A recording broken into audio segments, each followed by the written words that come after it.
नमस्कार मित्रहो, स्वागत आहे माझ्या यूट्यूब चॅनलमध्ये. अश्विन शुक्ल दशमीला दसरा हा सण आपण साजरा करतो आहे आणि विजयादशमी देखील याला म्हटलं जातं. तर या दसऱ्याच्या दिवशी सोनं लुटतात ही पद्धत पडली जरी असली तर त्यामागं एक सुरेखशी कथा आहे आणि कथा आपण ऐकत आहोत. रघुराजानं विश्वजित नावाचा यज्ञ केला आणि विश्वजित यज्ञ म्हणजे आपल्या पराक्रमाने सर्व पृथ्वी जिंकायची आणि जिंकलेले सारे राष्ट्र सोने नाणे रत्न हे गरजू लोकांना दान करून टाकायचे. केवढी त्यागाची भावना आहे ही. रघुराजाचा यज्ञ संपला. त्याने जवळ असलेल्या सगळ्या गोष्टींचे दान केले आणि त्याच वेळी वरतंतू या ऋषींचा विद्वान शिष्य कौस्त्य हा त्याच्याकडे धन मागण्यासाठी आला.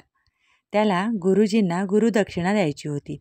खरे म्हणजे गुरूंनी त्याला सांगितले होते, बाळ तू शिकलास, ज्ञानी झालास, आणखी मला काय हवं, हीच माझी गुरुदक्षिणा. पण कौस्ताने हट्ट धरला. गुरुजी थोडे रागावले.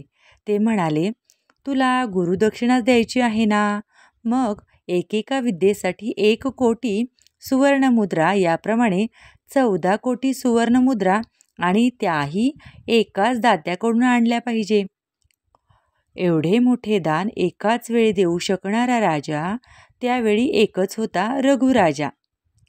म्हणून कौस्त्य त्याच्याकडे आला. राजाने त्याचे स्वागत केले. राजाने सर्वस्व दान केले होते.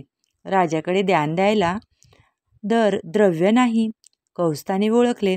तो राजाला आशीर्वाद देऊन परत जाऊ लागला, पण राजा त्याला जाऊ देईना.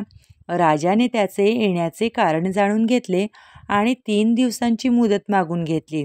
कौस्ताला हव्या असणाऱ्या सोन्याकरिता देवांचा भांडारी कुबेर त्याच्याकडे स्वारी करायचे राजाने ठरवले. आणि काय आश्चर्य, कुबेराला ही बातमी कळताच त्याने रघुराजाच्या नगराबाहेरील शमी वृक्षावर सुवर्ण मुद्रांचा पाऊस पाडला. दुसऱ्या दिवशी सकाळी राजाला हे कळले. त्याने त्या सर्व मुद्रा कौस्ताला दान दिल्या. कौस्ताने त्या हव्या असणाऱ्या फक्त 14 कोटी मुद्रा द्रव्य म्हणून घेतल्या. सोने तो घेईना आणि राजाही दान दिलेले परत घेईना. अखेर राजानं ते सोने लोकांच्याकडून लुटविले आणि तो दिवस होता विजयादशमीचा. तेव्हापासून सोने लुटण्याची प्रथा पडली आणि याचं महत्त्व म्हणजे 3.5 मुहूर्तातील हा मुहूर्त भारतामध्ये आपण मोठ्या प्रमाणामध्ये साजरा करतोय. महाकाली, महालक्ष्मी, महासरस्वती यांचा हा विजयोत्सव नवरात्रीतील सेवेनं पूर्ण होतो. लहान मुलांना विद्यादानाचा हा मुहूर्त आहे. वडिलांनी मुलाच्या जिभेवर सोन्याच्या धातूने ओम काढावे व त्यास एका तांब्याच्या ताम्हणात तांदूळ पसरवून बोटाने श्रीमन्महागणाधिपतये नमः, श्री कुलदैवताय नमः, श्री महासरस्वते नमः, श्री स्वामी समर्थ असे लिहून त्या दिवशी अपराजिता देवीचे पूजन, सीमोल्लंघन व शमीवृक्षाचे पूजन करावे. आणि शमीवृक्ष नसेल तर अश्मंतक वृक्षाची म्हणजे आपट्याच्या झाडाची पूजा करून त्या झाडाच्या मुळाजवळील माती अक्षतासह घरी आणावी. आपट्याची पाने लहानांनी मोठ्यांना देऊन नमस्कार करावा. आणि असे हे अश्विन शुक्ल दशमीला आपण दसरा सणाला दसरा म्हणजे वीरतेचे वैभव, पराक्रमाची पूजा आणि दसरा म्हणजे भक्ती. दसरा सण मोठा नाही आनंदाला तोटा असा हा दसरा सण.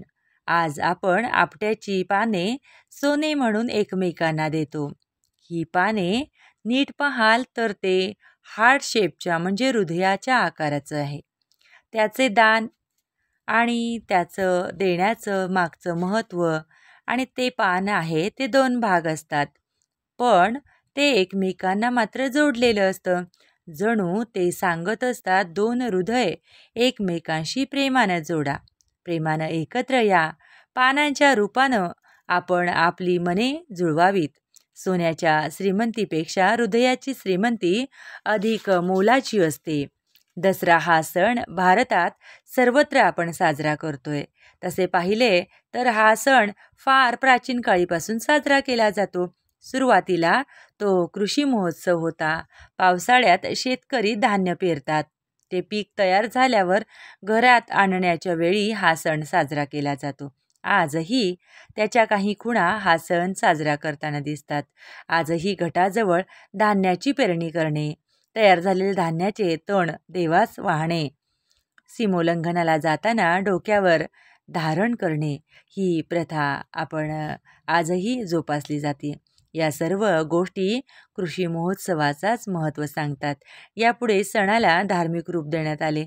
पुढे हा दिवस पराक्रमाच्या पूजनाचा दिवस मानला जातो.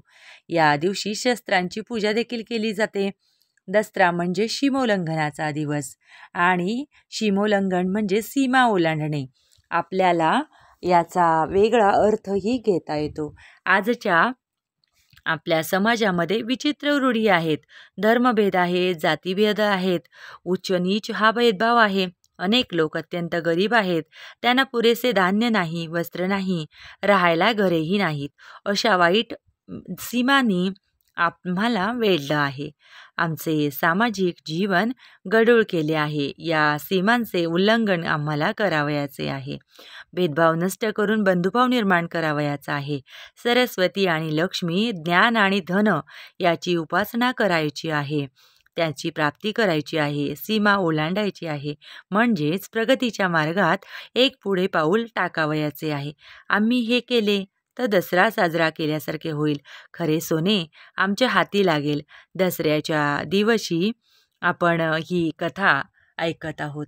तर ही कथा तुम्हाला आवडल्यास व्हिडिओला लाईक करा. चॅनलवर नवीन असाल तर सबस्क्राईब करायला विसरू नका. धन्यवाद. सर्व बांधवांना आजच्या विजयादशमी दसऱ्याच्या हार्दिक अशा शुभेच्छा.